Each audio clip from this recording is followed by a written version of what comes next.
everybody. This is David Johnston. I'm the founder of Transcend Admissions Consultants. In this latest installment of our series, Transcend Talks, we reach out to our previous clients who have graduated from the graduate program and learn about their experience and how, in this case, an MBA has impacted their career. And we ask their reflections on the degree several years later.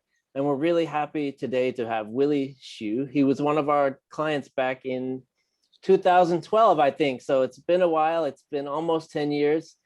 And he's really taken a big leap forward in his career. And I'm really eager to learn about it. But maybe I'll just first ask Willy to introduce himself. Hi, Willy. Yeah. Hi, David, and hi, everyone who's going to watch this program. My name is Willy Xu. I graduated from a Ross class of 2015. Prior to coming to the MBA degree, I was working in the multinational company in the Taiwan. Schindler Group is an elevator and escalator company for 4 years as a project engineer and quality engineers. And I had the opportunity to work on a couple international projects back then. Had the opportunity to attend Ross in 2013 with the help of David. So really great essay editing helped me a ton on my stories to make sense for the outcome back then. Still remember that, huh? Yeah, there's a lot. Back then, there were much more words. So I'm happy for the applicants now, so you don't need to worry about to put down lots many words on your application. Had the chance to do my internship 2014 with Amazon in the Philadelphia in Pennsylvania, and I had kind of very fortunate to got a return offer to work full time in Amazon. So since I kind of spent quite some time in the Midwest for 2 years and for the snow, decided to move to somewhere sunnier, which is California, and has been here since 2015. Ever since I've been working in obviously the traditional version of Amazon distribution center, and the current one everyone have seen on TV, the Amazon robotic building, and have been I was a member for Pathways program, which you might heard of, and so kind of started out as an area manager, promoted into ops manager, worked for 2 years, promoted to the senior manager in operations in 2018, and have been working different roles ever since. Currently, obviously, still a senior manager of operations in Amazon robotic building in Southern California. So just kind of very brief a background of me. Obviously, I have always like to share my fun fact that 2 kids. My elder daughter was born on my Prime Day 2016. So everyone kind of joke about a Prime Day baby, just how dedicated you work for Amazon. But yeah, that's a little bit about me. Yeah. Congratulations on your building a family, and I know you're building a strong career at Amazon now. But let's maybe go back to the beginning.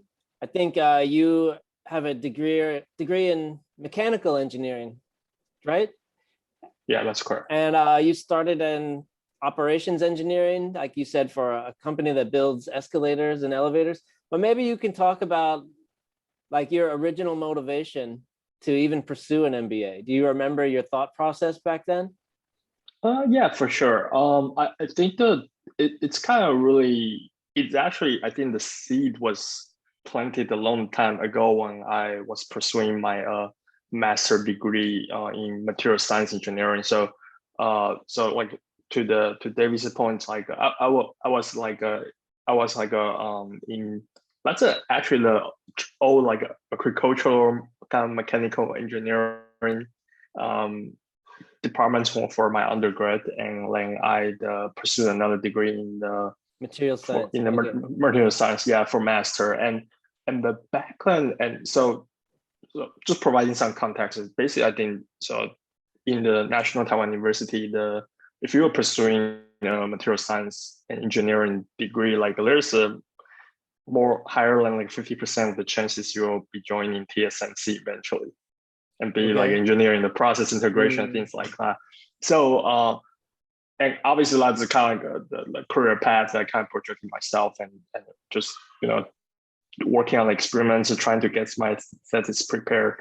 But as I got close to graduation, there's basically two options popping up, right? One is like joining TSMC, like most people do, or like just kind of working on like something different, because I realized like just spending, obviously as a engineer you interact with people too, but I think I don't really want to I figure my personality kind of fits more like engage people, not really from like an engineer perspective, but more from just the human interaction and in the sense of like a coordination in the management. So whether you think it's like project management, program management, and by that time I think the Schindler groups popping up, providing kind of like also kind of a leadership development program opportunity.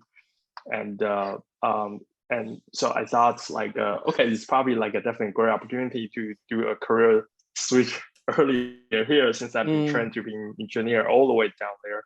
But on the same token, I also realized just with my background degree, at some points I'll potentially need to actually having a business degree. So that's kind of like just a game plan as I graduate is, okay, I'll do this like a rotational program for a few years and see where it carries me. So I think that's why. And actually when I got into, I think the third year and fourth year within the Schindler group and with the large program, I kind of realized, yeah, it's potentially just really for me to start thinking about seriously about going kind of getting an MBA, because I have seen, just obviously as like an engineering background, I had my career path in the company, but I do see a lot of like people higher ups in the company actually have those like MBA degree, and that's whether it's like a training or like a credential, either way, that's kind of really helps them to kind of move forward in their like a career over there. So that's kind of why I decided to, okay, I'm just going to start like looking at the programs that are interesting and actually apply for it. Okay, so from a pretty early stage, you saw yourself going beyond like process engineering and doing project management and product management, right? Yeah. Okay, so I know it's been a while, but maybe thinking back on the application process, is there something that stands out, like any part of the application that you recall being challenging or interesting? So I think the writing the essay itself, it's not like a super difficult, but I think it's very critical to have like a preliminary discussion like we did, to kind of talk about the story, and you like David, you leverage your experience to kind of like actually coming down a kind of key structure or key points, and I started to elaborate from them.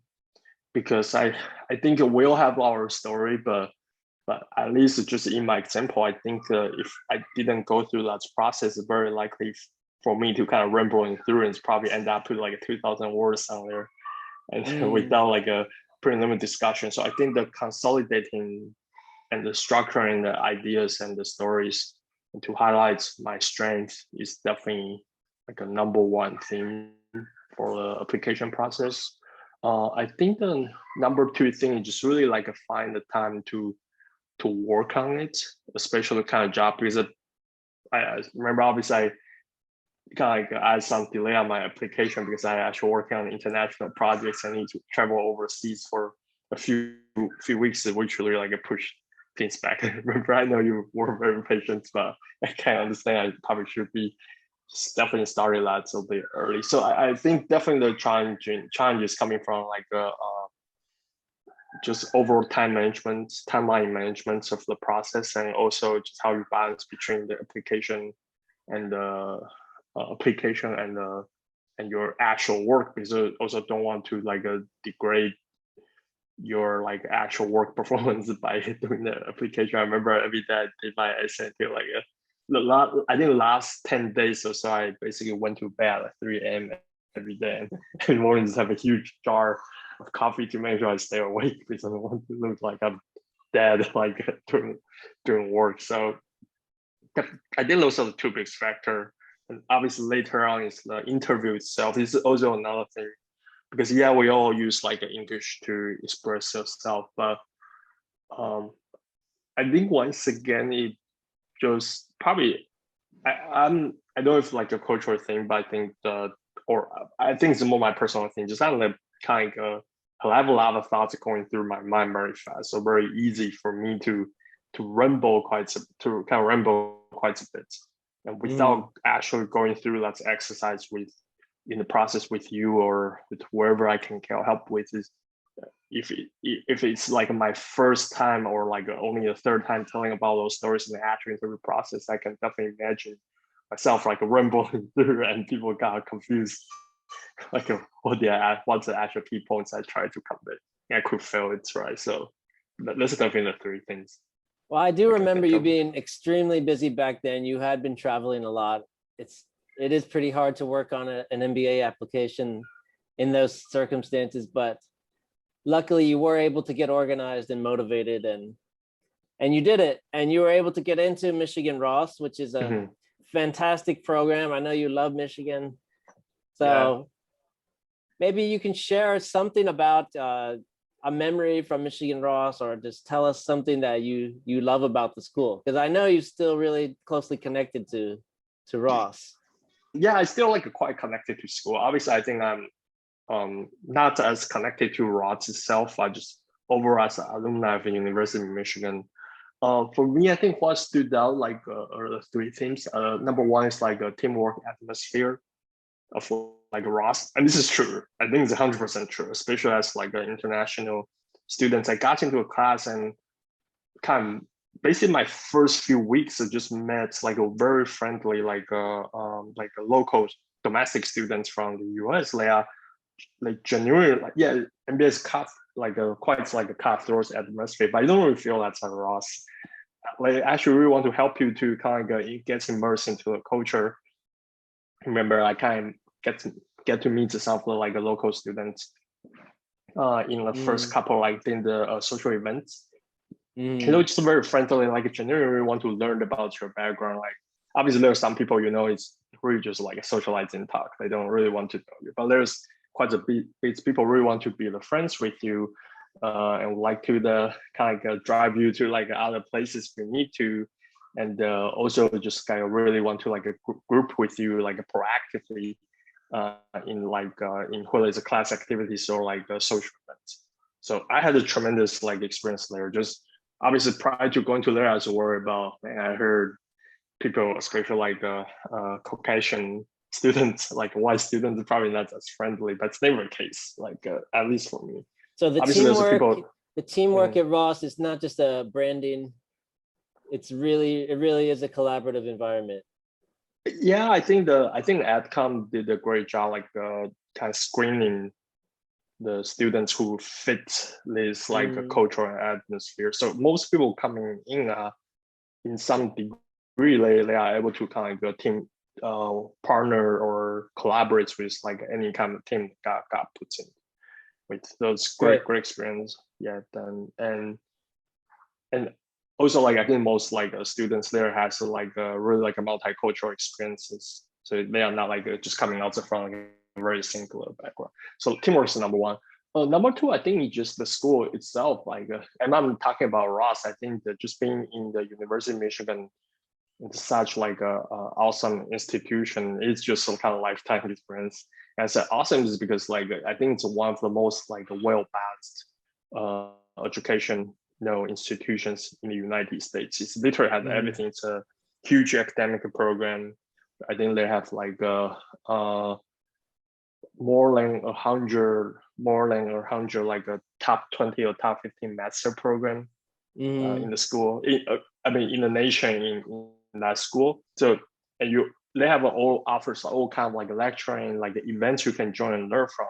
And for example, I was very interested in the public policy, and Ford School is just like right next to us. And obviously I'm not getting any degree, but just like whenever I'm in there, I just join like an email distro list, and whenever there's an interesting discussion and or lectures, I'll go there and just listen to and kind of understand, hey, from like a public policy perspective, like local students like think, or Mhm. what's the local politicians or experts they think about and how they discuss and Mm. engage in the discussion.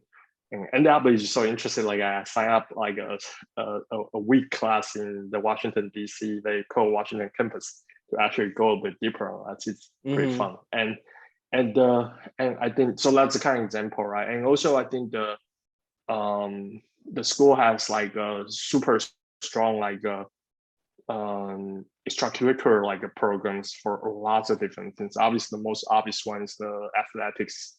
So obviously, everyone's like a Michigan football school, but I like softball, basketball. I'm curious about what ice hockey looks like, and Mhm. like a gymnasium and the swimming, which are also like a Michigan's forte. You literally can get everything, right? As a sports Mm. fan, I really think just really something you can talk about, and that's also help like like a school recruiting event environment. Mm. Whether like whether you see the Michigan alumni, you can doing something like a go blue, or if you happen to like run into your rivalry school in the workplace, then you can definitely throw some banters over there. So You can always chat about sports no matter what, yeah, right? yeah, exactly. So definitely pretty good there. And that's it. I think just for myself is that like a really recognized or just have a very high those like recognition within like a school itself. So I think it's not only Ross, it's just really why I think it's a great experience. So it's So, really about the teammates, teamwork atmosphere, and just the school as a whole. so it's something interesting. A lot of people think I'm getting an MBA. I'm just only going to learn about business, but you really can expand on that if you want to. You're like you said, you're not going to get a double degree. You probably aren't going to get a double degree in public policy, but those opportunities to learn extra things are there if you want them, right? To show up at a lecture or a speaker's coming in. So there's a Yeah, lot of and I extra also value there, right? right, totally agree. And I think the other thing is also is kind of going back to as a business school students because we are doing like a lot of networking, a lot of socializing, and you have like a things to talk through. And what do you talk through? A lot of times like school experience, right? And school experience and what did you learn in like a different events? And I think those events and the opportunities really expand the coverage of the topic you can talk about, especially like in socializing context, because you're not going to say, "Oh, I attend economy class every Monday morning, and I'm going home in the evening." And Mm. yeah, you can talk about like a drinking and things like that, but yeah, obviously you don't always want to talk about how crazy your drinking is, especially as a master. As an undergrad, I got it. As like a master, I'm like, You're more mature depending on now. the yeah, depending on who you talk with, like you try to not to talking too much about those like fun stuff, like especially a lot of recruiters might have a family, things like that. But they're Mm. happy to kind of like recall that's their crazy student life with you, but on the same token, it's a very professional environment, so you need to have some more professional content to go over Mm-hmm. with. It's really just fits the audience, in my opinion. So And I believe you did dedicate yourself to networking and recruiting. And like you said, you were able to get into the Amazon Operations Pathways program, it's called, right? So that's like an mhm. operations focused rotation program. Would you mind like talking about that and what that Yeah, program involves? yeah, so for sure. So I think uh, it's like so Amazon has like a couple offerings for like MBA students and MBA graduates, and I think the Pathways program is definitely one who providing to MBA and other master degree who's has like a relevant skills or the experience with the operations to join. It's basically a fast track program, probably the most fast track one program in Amazon. You starting out as like so your job title will be as like a level 6 operations manager, but they will put you into kind of like area manager spots as to start like it's kind of level 5, level 4, level 5 job for a few months before like actually have you started as the actual job as like a level 6. And usually most time within the 12 and 18 months, if you perform like a very well, you had the opportunity to like be interviewing for a level 7 senior manager's job. And within another, I think the 24 to 36 months after you move into the level 7, you have another opportunity to get promoted into the level 8 kind of general manager / director position, and that's and you will officially graduate from the program. I think the why is because like Amazon has the same, so the operations is like ever expanding since like in 2012, 13, it's like open all the new buildings and the business like expanding like a crazy, and every year there's like a different new fronts opening up, and Amazon need like a more experienced like leaders who combine their I think they're like combine their leadership capability to lead the team, to drive the team, while also providing their like data analytics acumen to combine these two together to kind of feel to help Amazon scale more effectively. And in that space, they realize they don't have enough leaders with both of the capability at the same time, and thought MBA is definitely the best pool to get from there. So the program always have like an intake like a roughly, I don't know what's the number right now. My year, I think their intake was close to 100 people, but I think now it's probably expanding to close like a 200, 300 range. Just basically just kind of going through the cadence I just said to move from like a 6, 7, 8. It's basically the fastest tracked program with all the MBA programs in Amazon, just because the importance of like having those leaders to help like lead large scale like operations in the level 7 senior manager, level 8 general manager, like and the director role. Maybe you can explain a little bit of like what you do in the beginning when you said you start at level 6. Maybe you can explain like when you just graduate from MBA and enter the program, like what type of job duties would you have? Gotcha. Yeah, this is a appreciate question. I think you kind of start with I said, yeah, you are hired as like a level 6 operations manager, right? But you started out as like a kind of like you start as doing the area manager job, and that's I think the kind of like entry level leader job within the fulfillment center, which you basically you own a department, whether it's like a pick or a pack or whatever it is, with like a different sizes. Could be like as few as like 10 people, and can be as big as like 200 people, and kind of going through like a daily kind of leadership routine to engage with the team, make sure the team has a good morale, and being compliant with the policies, and deliver like a solid performance.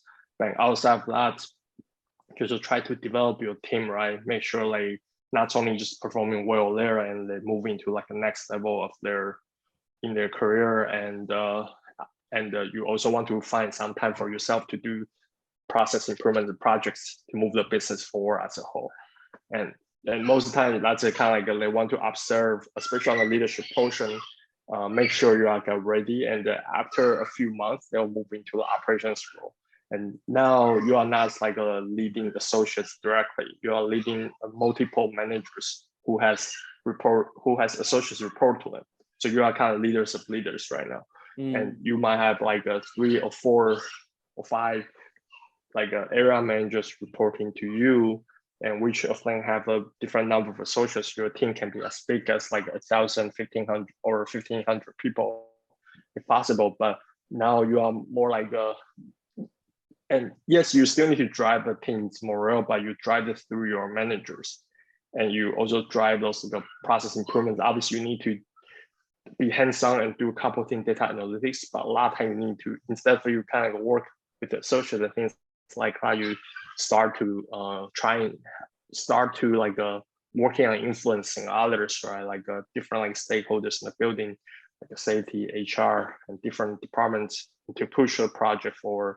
And obviously the most fundamental thing you also need to work on like in the daily or your like a weekly planning for the production on the floor, because that's one of the key job of level 6 operations manager, to make sure that also the team hits a daily goal, hits a daily goal, like a weekly goal, which is like a very efficient performance. So it's And move to possible you'll the, have a team of 200 immediately after you graduate and enter this program. It's possible you'll be overseeing a team of 200.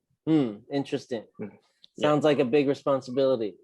I think it's hard for most people. Most MBA people I know, their biggest experience is probably been leading like 15 people before joining an MBA program. So it's definitely and how to scale is definitely a big like a challenge here for sure. But you said this program hires not just from MBA, but from other programs. So like what type of people do you think, obviously they like MBAs, but what other type of backgrounds do they like for this operations pathway? I think for a master, they also hire quite a bit, like a master for supply chain, master for like engineering. If you can like connect your past experience and education to their requirements, like industrial engineering, perhaps. Yeah. Industrial engineering, most of them, but I do see some like from engineering. I also saw, I think, just operations management in general, but it's kind of like a type of like an MBA. But I think these are the like the three common types. I think the master degree I haven't seen to be in there, but most of them I think they have some kind of like a team leading experiences heading to a master degree. I think that's a critical aspect, because basically in this role, I think especially in the interview process and screening process, if you cannot show your capability or experience like a leading people, I think there's definitely a concern if this job is the right fit for you, and more likely you won't get a chance to get a job in this pipeline or like have an opportunity to interview. So for the master's students, but they probably had work experience before their master's program, right? They probably didn't just graduate from college or 1 year and enter like an MS supply chain management program and then able to enter this pathways. Yeah, I think for pathways, it's definitely you need to have some like early working experience. If you just out of like college grad and having a master, it's probably not a good fit for master, unless like you had a lot of leadership experience like in the school, and I think you can definitely translate that. But even though there could be some skepticism, mainly because like most of the time, if you kind of coming out of like a college and join Amazon through operations through the college hire channel, you start out like right as like an area manager path. So you spend like a year or two like leading the team on the floor, and actually ramping up your craft of like managing and leading a large group of people over there. So, but now because they start you as like a level higher, their expectations definitely you already know how to lead this. They just want to use a very small window of time to make sure you have that before they move you onto the actual operations more role, because this program I think is expected to be fast tracked in a way. So, all right. So you mentioned that the program recruits people from different educational backgrounds, but what do you think the common like type of skill they're looking for people that enter this program? Yeah, definitely. I think number one is definitely the leadership experience, just your ability to communicate, engage, like a high energy, like they can show your ability and potential to lead a group of people, and even whether it's like a tier one, like associates or managers, like when you are being like leaders of leaders, that's definitely number one. Number two, I think it's also a bit different from the regular hire is I think the ask to join the pathway, you're like an analytics acumen. The ask on that aspect is quite like a high. Like you need to be able to like synthesize a lot of like different information and actually provide like a very unique and actionable insights to move the needle for the businesses. You also need to have like a pretty solid like a written skill to present those ideas, because everyone knows about Amazon's 6 pagers. So it's not really about the presentation, but it's about your like a writing skill to put like those like a documents together to explain and getting the buying and influencing others. So I think those are two fronts: leadership ability and your actual analytics acumen. Those are definitely two things that really look hard at before they hire anyone. Yeah, I look at a lot of the backgrounds of my previous clients who've graduated from MBA and other programs, and a lot of them are working at Amazon now, and not just in your program, but many different roles. But what do you think are other, for people who want to target this company and get in, what do you think? Is there something like specifically you would advise them to do, or just some way to prepare, or does it really depend on the job that you're looking for? Do you mean like for like interview process, or just in general want to? I mean, number one, to succeed in the recruiting, but number two, it could be to succeed once you get the job, to make sure, you don't just get in the company, but you're ready to excel. I mean, it could be either of those things if you'd like to talk about them. Gotcha. It's a great question. I think for the interview process, I think the key thing, you need to be very well versed with like Amazon leadership principles, and think about if your like a stories and the background really fits the leadership principles. Because that's usually how Amazon just judge like interviews, ask you questions, you tell them a story, whether you show you are like you have a strong ownership, whether you show your capability of like being biased for actions, or your ability to deep dive.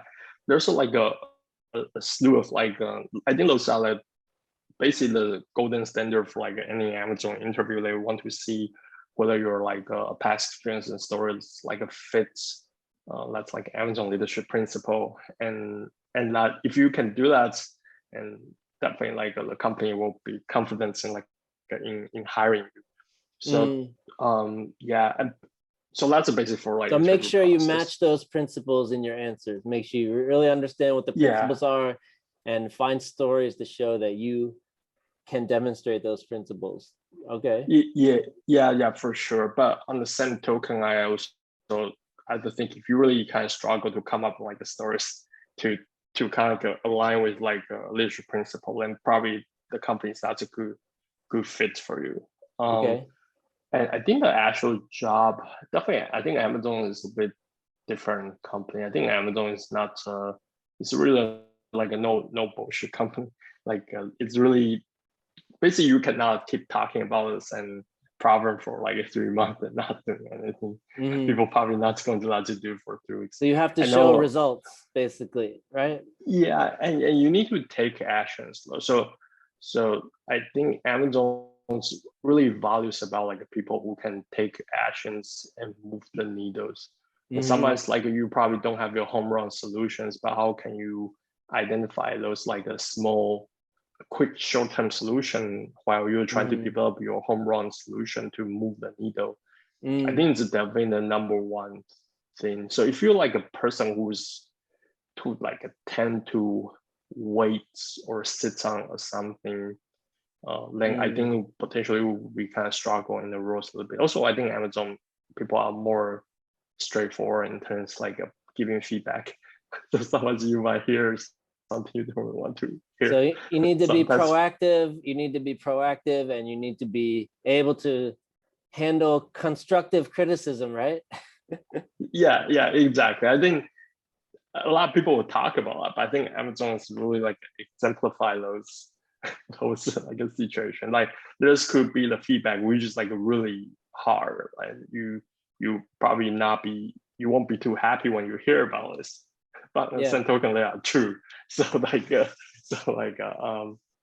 think that's definitely the most challenging parts, in my opinion. Maybe that's why MBA programs ask their recommenders to comment on constructive feedback they've given people, right? Because it really is something that you have to deal with throughout your career, Yeah, exactly. To especially grow. I think I agree. Yeah, especially I think Amazon's really, I won't say it's like cutthroat. It's just like versus a lot of other places I've been to or people I talk with. I think Amazonians are more straightforward on that regard, in my opinion. So if they don't like what they see, they could be pretty straightforward. Okay, so there's probably good and bad things there. your feelings may get hurt, but there may be an opportunity to grow and to understand your weakness, to keep improving. Sounds like an environment where you always have to keep improving. So it's going to fit those types of people the best. Yeah. And maybe you can think back, thinking back from your MBA education and now thinking to what you do at work and managing your team or solving problems. Well, how do you think what you've learned in the MBA has helped you? Now that, you know, you've entered the company more than 5 years, how do you see the MBA education impacting you? I think it's really about the people part. It's really, so obviously you learn a lot of technical skill, definitely those like Excel skill I learned in school really helped me for sure. So the huge advice as MBA graduates, make sure you definitely hone your Excel skill. You don't need to be like fast in the work, but you need to be pretty good at most like I think elementary to most of like intermediate level skills. The number one, like, and I improved that pretty well in MBA, so that definitely helps. Number two, I think is really experiences with like people.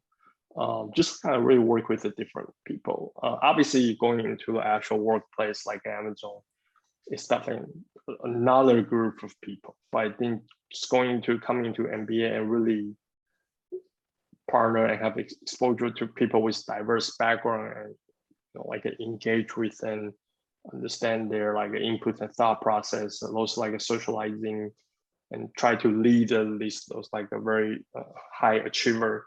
It's definitely to just kind of set me up for being able to step in this role and figure out how should I perform professionally as an MBA graduate in Amazon. So definitely great job. And I think the third thing as an international is just a great segue where you actually have in a much safer environment to try to build up, to rebuild and complete your like your understanding of the working environment in the American or English speaking like a context and how you do a socializing and networking. It's definitely like a great experience over there. So I was able to, at least when I started my job, I have been in these environments, safe environments for like 2 years to actually get some additional experience to help me kind of like relaunch my career in the United States, since there's no continuity. I basically just pull whatever I had in HR and restart here. And having those 2 years to actually rebuild my skill sets from communication and leadership perspective is definitely critical for me. All right, so it sounds like, things I can think of.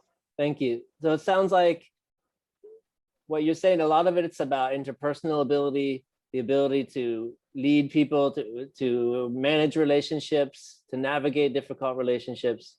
So I think I've heard a lot of people mention that as well, but like, can you just maybe explain, like, how does MBA teach you that? You know, yes, there are some courses that are leadership related, but still most are more business and strategy related, like business function related. Like, can you just maybe give us a little bit of insight? How can an MBA teach you those skills and prepare you for that? Yeah, I think that's coming up from like the strength of Ross, right? Like Ross has a lot of like action-based learning program like MAP. And I think in MAP, you kind of just really see those like type of things action in the 6 weeks of time you work with the corporate senior leaders. You also kind of like really observing the dynamic on your team and manage your work progress and starting build those like interpersonal relationship. So my project was I think was about like electric vehicle. Now Tesla was not like that's a huge phenomenon as it's right now. We hadn't heard of them yet. Yeah, it's there, but it sounds like more like a struggling company 8 years ago. But I work with General Motors with their like some of their like leaders in the electric vehicle division to figure out how to collaborate like different like state governments to provide the right incentive to encourage the usage of like EV and so there's a lot of interviews going on with like I think the utilities of each region, with the state government officials with each region. And in those process, I think I learned a lot just kind of by looking at my like local like my local peers who kind of was born and raised in this environment, how they engage with those. We talk with tons of different people, different background, and they are like government officials or utilities leaders, and how they conduct those conversations, build a relationship, and and they actually get the things going and get the answer we need to get so we can cooperate in the project. And on my end, I also had the chance to do some interviews on my own, so I kind of actually puts my observation and learning actions. And then when in the meeting and the communication with like a GE, you do the same, right? Also observe, and obviously I know the strategy is always being proactive, be really like speaking proactively, and you need to be prepared. I think that's a winning strategy for all international students, because I think most of the time people tend to be shy and not speaking. And that's definitely a big no-no in I think in the US environment. But in addition to that, you just really be able to have some like models you can kind of go for by actually being put into action. And same for project too, right? Can definitely see, hey, some of the like teammates are not happy with each other, or some of them are easy to discuss and get things going, while there's something could be pretty like difficult and push back a couple of times. So I do think it's not really in class, it's really like you are being put into that context, and you gain your like experiences and how things will actually go. So eventually you're able to develop your playbook on your mind. I know I learned a lot of like a framework. I learned a lot like a framework like at school, but to be very honest, I couldn't remember much of the framework, the name or where to apply right now. But I do recall and remember those like actual engagement interaction. Sounds like examples from those like map or other action-based like learning projects like vividly, because those are actually happening. I have a chance to participate in and work on it. So I remember like my learnings from those like incidents, and actually help me grow. Well, it sounds like this action-based learning is not just a buzzword. You really take action to solve problems with people, and tremendous learning and growth, I think, can occur in those situations. So it sounds great. Definitely. Also, I think I'm getting most of master's degree students are close to like 30 years old or something. So I think that they'll need to really be hands-on to remember what the actual learning is, versus like just hearing about the framework in the like the classes. You got to really apply it to a real situation to learn it, right? Yes, exactly. Well, I think as we can see by watching this video, you have a couple kids, and it's very difficult to manage everything, manage a family. You have a challenging job with a lot of responsibilities. So maybe what are your thoughts on like work-life balance? I know you've mentioned a couple of times that Amazon is a really, they expect results. So, you definitely need to work hard, and you're working hard at home. So do you have any tips for people out there? How do you achieve work-life balance? Yeah, it's a great question. I think Amazon also, while they expect results, they also definitely would like you to have like a work-life harmony or / balance. Bezos says a harmony because his opinion, if you Google it, he has his like a explanation. Hey, he has like his explanation. I'm having trouble achieving that too. Yeah, it's kind of hard when you are being at home, though. I agree. Yeah, but so we're both having this issue. Yeah, great. But I guess I think that I think I struggled a bit out of school, but now I kind of learn a bit better. I think there's two things you need to do. One is definitely set a much clearer boundary. Like if you think it's time to walk away from work, like 7 p.m., 8 p.m. in the evening, on the weekend, just do it. Most time I'll tell people, since a lot of people in my organization report to me, I also tell them, if it's super urgent, I need to know, call me or text me. If I don't need to know immediately, or you think it's fine, you work on it, just give me a company internal messenger or just send me an email. And so I don't glue to a laptop all day long to proactively seek out what happened. You basically have lots of communication or escalation mechanism to allow you to, obviously you'll hop back on when it's needed, but other times I don't work on it because of basically what I think those big companies will take all the time you are willing to give to them. So you need to set up boundaries because like people won't feel bad for you if you kind of like burn yourself out and not be able to perform. No one will feel bad for you. They'll let you do it. Yeah. And so eventually you need to manage that yourself, right? And for me, you just set the clear boundary and tell team. And I think obviously I have a team, and if you're an individual contributor, your strategy might be different, but might be different. But as a leader, my thing just, hey, tell me super, call me or text me super urgent. And if it's fine, you can just leave me a message or things like I'll look at it later. Although we can. So we got to set boundaries. We got to have priorities. What needs to be escalated. What's really figure out what's most important so that we can maybe leave the stuff that's less important for Monday, right? And okay, so sounds like you need to have a personal system. Yeah, I think that's critical, especially when you, once again, it depends on role, but my role is more like a leadership role. So I need to set that up so the message is like a filter. And also I think the other thing is definitely ability to do delegation and ask for help. I think most people from Asian background is kind of struggling with that. It's like struggling is like a delegate. I think the cultural value people who's been very hands-on, right? They usually you hear feedback, oh, this person just talk, never do anything.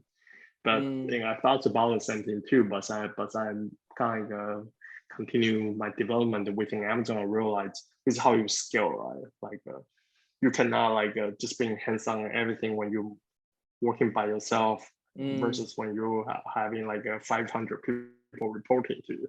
You need to be able to leverage this like a support and the talent on your team, give them the opportunity to develop. And obviously you still need to have the right focus, but I think the role evolved to more like how you set the expectation, how you set the ground rule effectively so the team knows what they need to focus on. Versus like just try to like do everything on your own and working like 80 hours a week, or your team is like I'm not sure what to do, I don't feel I'm developed because my boss never give me any significant projects. So I think there's a balance there, but those are two things that kind of like so the process of becoming a manager is really a process of learning how to develop talent and managing those resources, right? So sounds very challenging, but I believe you're doing quite well there. And this discussion happens to be taking place on Father's Day in the US. So happy Father's Day to you. I know that's why your kids are so excited. They just don't want to leave their dad alone. They want to celebrate with you. And they've been very excited for all day long. I accompany them to, I'm not sure if it's like Kids Day or Father's Day. I kind of most of the time what I'm doing today centralized around like whatever they want to do, I join them. So. Well, every day is Kids Day, I think, for them. Yeah. And I think you're enjoying your life in Los Angeles. It's great weather and you have access to, I think, great food there. But I think you miss Taiwan, right? Maybe you could tell us, what are you missing most about Taiwan lately? Yeah, for sure. It's tons of things. Definitely friends, number one. Just all the people I know, and I kind of realized. So my first like a returning trip to Taiwan, it's like 6 years after I kind of like I landed in like in the DTW airport in Detroit. So definitely a long time. I realized a lot of people which I expect. I took for granted that which I have seen literally like every day or every other week in Taiwan. Now I don't physically see them in the 6 year Mm-hmm. time frame. France definitely number one. Food is like the number two, especially so I'm like a huge fan of flavored tea, not bubble tea, but flavored tea. Mm. And I think Taiwan's flavor just have a lot of like a decent like a flavored tea. Because in the US, obviously there's like a more and more, but I think the way in the US, like the flavored tea, they just adjusted more to like a to Mm. a United States taste. And I could drink it and it just never feel right in It's that not the sense. same. Not the It's same. not the Okay. same. Yeah. Hope we can improve. Hope we can improve that. No, it's fine. Like I know, understand the market's different. I think the third thing is very convenient. Right, you, for example, live in Taipei City, you take MRT to most places. You have a 7-Eleven or Family Mart every like 2 blocks, Everywhere. and yeah, and here like so where I live, basically just no way we can walk to into. You need to drive, and you need to drive to everything. Saying I want to like run a quick errand to get a bubble tea, and I need to drive 5 miles, 8 kilometers. Mm. Since like 5 miles, since there's no like a MRT, or you can wait for bus, but it's like come every 2 hours. Mm. Like, and the Costco is like 10 miles away. But everything you could think of, it's like huge distance. You can never walk to there, and that's something I struggle because one of my favorite thing I like to do when I was in Taiwan is not to wander around, but walk to those Mm-hmm. destinations and really observe the streets and things like that.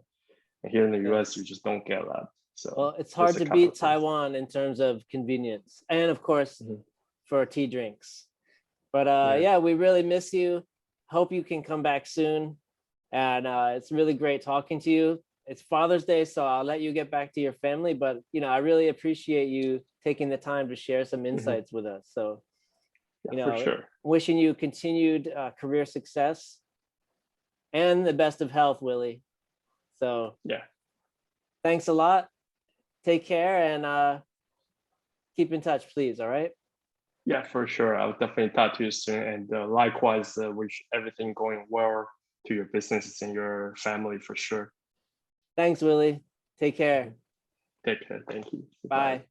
Bye.